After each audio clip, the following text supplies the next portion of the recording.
Price the lord brothers and sister. ரொம்ப நாள் ஆச்சு வீடியோ போட்டு. எனக்கு கொஞ்சம் மேலே 3 நாள் இருந்தனால என்னால் வீடியோ போட முடியல. நாம் திரும்பவும் இதுலேருந்து ஆரம்பிக்கலாம். இன்றைக்கி டே 54. நாம் இன்றைக்கி டேட்டு 4லேருந்து பார்க்க போகிறோம். இதில் அதிகாரம் 2லேருந்து 5 நியாயாதிபதிகள்லேருந்து பார்க்கலாம். ஃபஸ்ட்டு சாப்டர் 2 பார்த்துடலாமா, என்ன சொல்லுது அப்படின்னு சொல்லிட்டு. இதில் நியாயாதிபதிகள் புத்தகத்தின் 2ஆம் அதிகாரம் முதன்மையாக இஸ்ரவேலர்கள் கானானியர்களை தேசத்திலிருந்து விரட்டாமல் மற்றும் அவர்களின் கடவுள்களை வணங்குவதன் மூலம் கடவுளின் கட்டளைகளை திரும்ப திரும்ப மீறுவதை பற்றி கவனம் செலுத்துகிறது மற்றும் இதன் விளைவாக கடவுளின் கோபமும் விளைவுகளும் ஏற்பட்டன.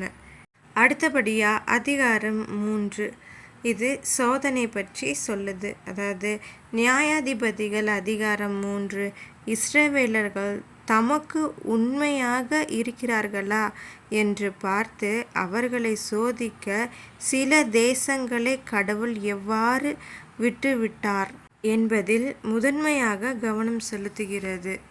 அடுத்தபடியாக அதிகாரம் 4 இதில் கானானியர்களை வெற்றி பெற இஸ்ரவேலரை வழிநடத்திய தீர்க்கதரிசி மற்றும் நீதிபதியான தெபோராவின் கதையை பைபிள் சொல்லுகிறது.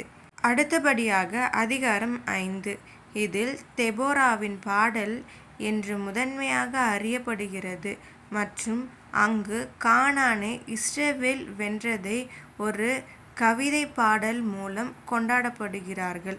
இதுதான் நம்மளோட டே 54ல் நம்ம படிக்க வேண்டிய அதிகாரங்கள் விவரிச்சாச்சு. அடுத்து டே 55 6 to 9 அதிகாரம் நியாயாதிபதிகளில் பார்க்கலாம்.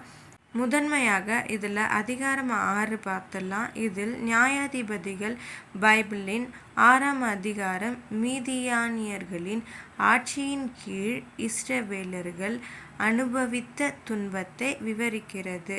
இந்த அத்தியாயம் இஸ்ரவேலர்கள் ஒரு குறிப்பிட்ட காலத்திற்கு பிறகு தீய பழக்க வழக்கங்களுக்கு திரும்புவதோடு தொடங்குகிறது. இதுதான் அதிகாரம் 6.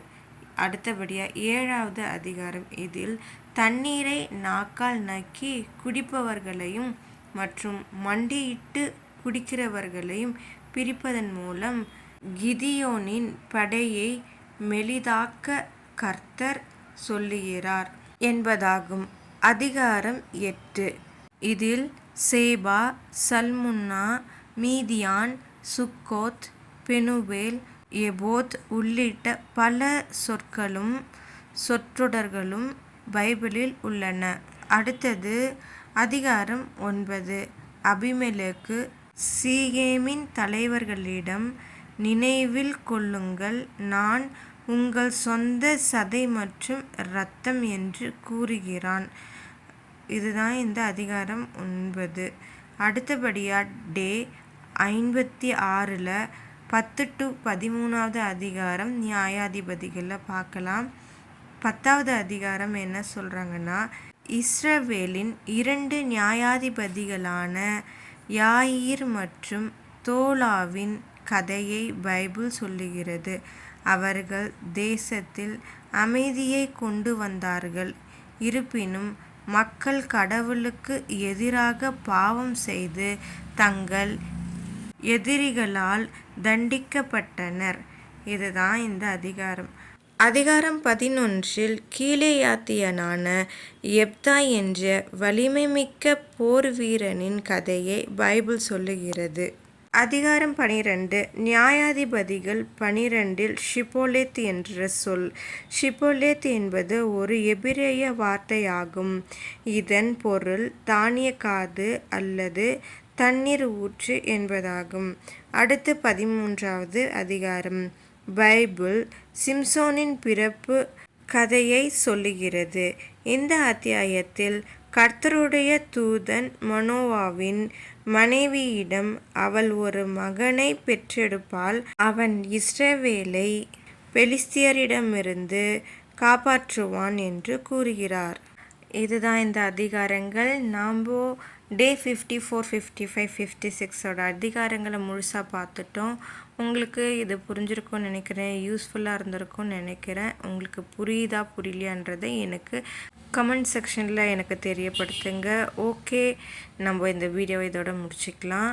அப்பா பிதாவே, உமக்கு ஸ்தோத்திரம். நீர் எங்களோடு இருந்து எங்கள் மனக்குழப்பங்களையும் கஷ்டங்களையும் நீர் சரி செய்யும்படிக்கு ஜெபிக்கிறேன்.